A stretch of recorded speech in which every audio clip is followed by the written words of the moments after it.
Hi guys and अस्सलाम वालेकुम। Welcome back to my channel Sifa का सफ़र। तो अभी हम लोग जा रहे हैं स्टेशन।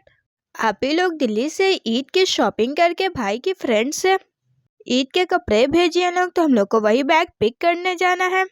तो हम लोग भाई के फ्रेंड से बैग पिक कर लिए हैं और फिर हम लोग घर के लिए निकल गए। और आते टाइम रास्ते में इतनी गंदी धूल वाली हवा चल रही थी जिसमें मेरी आँख में कुछ पड़ गया था और मेरे आँख में थोड़े से इचिंग होने लगा है। बैग खींचने में तो आसानी था पर नीचे से ऊपर लाने में मेरा हाथ का बैंड बज गया था। और बैग की अनबॉक्सिंग करने के बाद पता चला नए कपड़ों के अलावा आप ही लोग अपना विंटर का ब्लेजर और कोट भी रखी थी। इस वजह से बैग बहुत ज़्यादा भारी हो गया था और मेरा इस बैग में एक भी कपड़ा नहीं है, पर मैं फिर भी फुल एक्साइटमेंट के साथ बैग की अनबॉक्सिंग कर रही थी और सबके कपड़े सबको ट्रांसफ़र कर रही थी। और मेरे अंदर नए चीज़ को देख करके एक चुल मची रहती है ट्रायल करने का। और यहाँ मैं सबके कपड़े एक बार ट्रायल कर रही थी। और इस पूरे बैग में एक बहुत बड़ा ईयररिंग था जो कि मेरे हिस्से का था, जो कैमरे में दिखाने के बावजूद भी नहीं दिखेगा। और रियलिटी में मुझे पता भी नहीं है कि ये ईयररिंग है किसके, पर मैं अपना नाम लगा ली हूँ।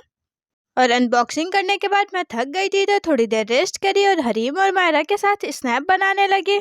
और फिर हम लोग निकल गए मार्केट जाने के लिए क्योंकि कुछ सूट के अस्तर लेने थे और मेरी आपी को अपने सूट के लिए लेस लेने थे। और यहाँ मैं वीडियोस बना रही थी तो अंकल को लगा कि मैं उनके दुकान का वीडियोस बना रही हूँ अपने न्यू दुकान खोलने के लिए।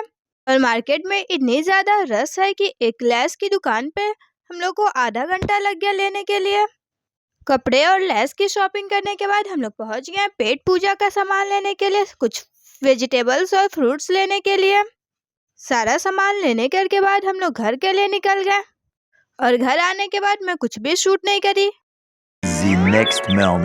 और नेक्स्ट डे सुबह मैं फ्रेशन अप हुई और रेडी हो गई। मुझे जो कपड़ा पहनना था वो मुझे मिल नहीं रहा था क्योंकि मेरे अलमारी का बहुत बुरा हाल हो गया था, इसलिए मेरी अम्मी मेरे सारे कपड़े नीचे गिरा करके तह करके इकट्ठा कर रही थी।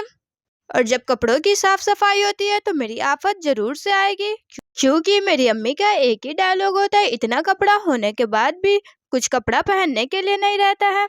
और फिर हम लोग चले गए अपने फुप्पी के घर कपड़ा देने के लिए सिलने के लिए। फुप्पी के घर से निकलने के बाद मैं चली गई थी अपने कुछ डॉक्यूमेंट्स और के काम से और फोटो निकलवाना था। और फिर घर आने के बाद एज यूजुअल अपने रूटीन का काम करने लगी, प्याज कट करी। और मैं मिर्ची नहीं काट पाती हूँ तो मेरी अम्मी मिर्ची और धनिया काट रही थी। और साथ में हम लोग टीवी पे नात लगा करके अपना काम स्टार्ट कर दिए थे।